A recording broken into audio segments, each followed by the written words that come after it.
¿Qué tal? Hoy nos vamos a sumergir en uno de los textos más influyentes de la historia, la Epístola a los Romanos.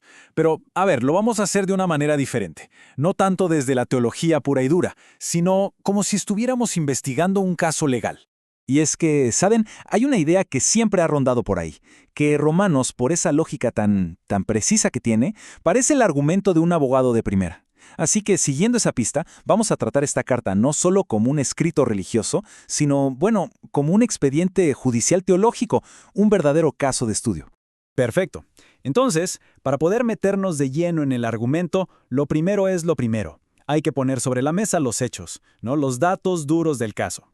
A ver, como en cualquier buen caso, el contexto es clave. Vamos a viajar en el tiempo. Imagínense, estamos por ahí del año 55 después de Cristo.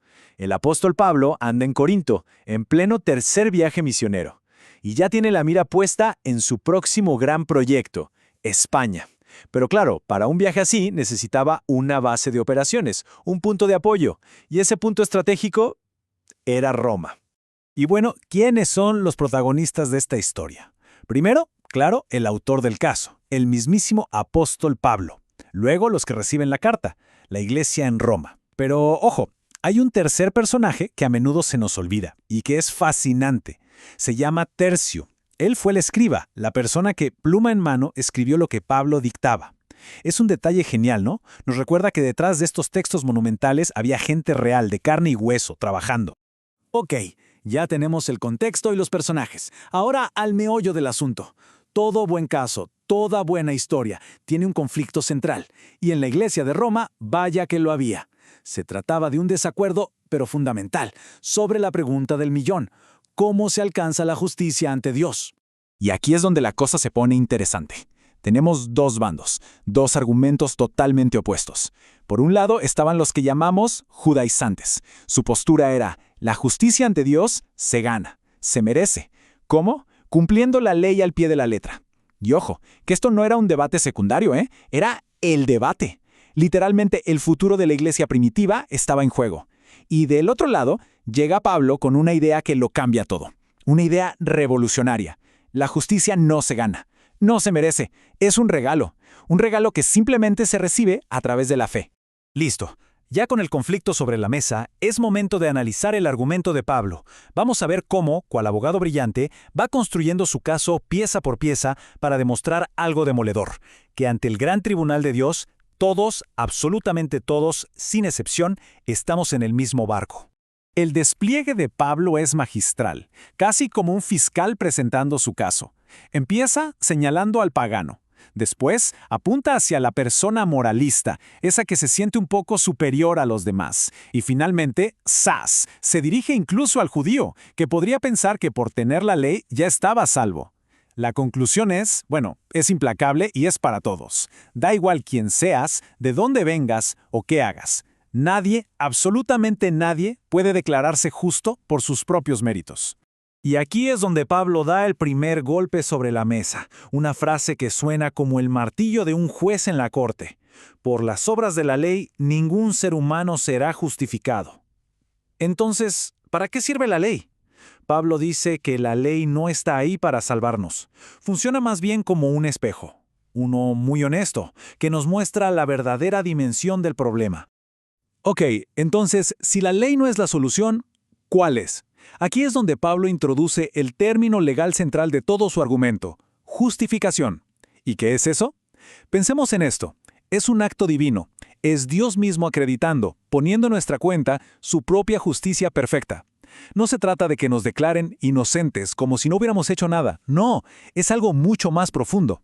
Se nos da un estatus completamente nuevo, el de justos. Pero aquí viene lo bueno. Uno podría pensar que la historia termina ahí, con el perdón, con la justificación.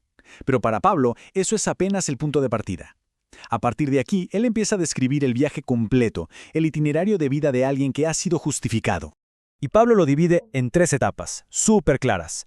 Primero, la justificación, ese nuevo estatus legal que ya vimos. Luego viene la santificación. Este es un proceso que dura toda la vida. Es ir aprendiendo a vivir de acuerdo a esa nueva realidad. Y el destino final de este viaje es la glorificación, la promesa, la esperanza de una transformación total y definitiva. A ver, paremos un segundo en la santificación, porque es un concepto clave. No es algo que pasa una sola vez y ya. Es mucho más complejo. Es de hecho una realidad en 3 tiempos: pasado, presente y futuro. En el pasado, al creer, fuimos apartados para Dios. En el presente es esa lucha diaria, ese proceso de ir cambiando. Y en el futuro será la liberación total, la separación definitiva de la presencia misma del pecado. Bueno, y todo esto suena muy teológico, muy abstracto, pero la pregunta del millón es, ¿y esto cómo se vive? O sea, ¿qué significa este veredicto de justo por la fe en el día a día? Vamos a ver ahora cómo esta doctrina tan profunda aterriza en acciones súper concretas. Aquí es donde, como se dice, el caucho toca el asfalto. La teología se vuelve práctica. Pablo deja clarísimo que la respuesta a este regalo de la gracia no es sentarse a no hacer nada. Todo lo contrario, es una vida radicalmente activa. Y esto se traduce en cosas como usar los talentos para servir a otros, entender que amar al prójimo es, en esencia, cumplir la ley, respetar a las autoridades y algo fundamental, no juzgar a los demás en temas de conciencia y que todo lo que se haga para construir, para edificar a la comunidad. Y este punto es básicamente el corazón de toda la segunda mitad de la carta. La idea es que la justificación no es un mero tecnicismo legal que te deja igual que antes. Para nada. Es una transformación tan, pero tan profunda que inevitablemente, casi por pura lógica, te lleva a una nueva forma de pensar, de actuar, en fin, de vivir. Y así, este gran caso legal que Pablo ha construido termina no con una sentencia, sino con una pregunta que nos queda resonando. Si la fe es el fundamento y no nuestras obras, entonces, ¿para qué hacemos lo que hacemos? ¿Cuál es el propósito de nuestras acciones? Y la respuesta que él sugiere es revolucionaria. No actuamos para ganar la salvación, sino porque ya la tenemos. Actuamos para vivirla. Y esa es una idea que, sin duda, da mucho que pensar.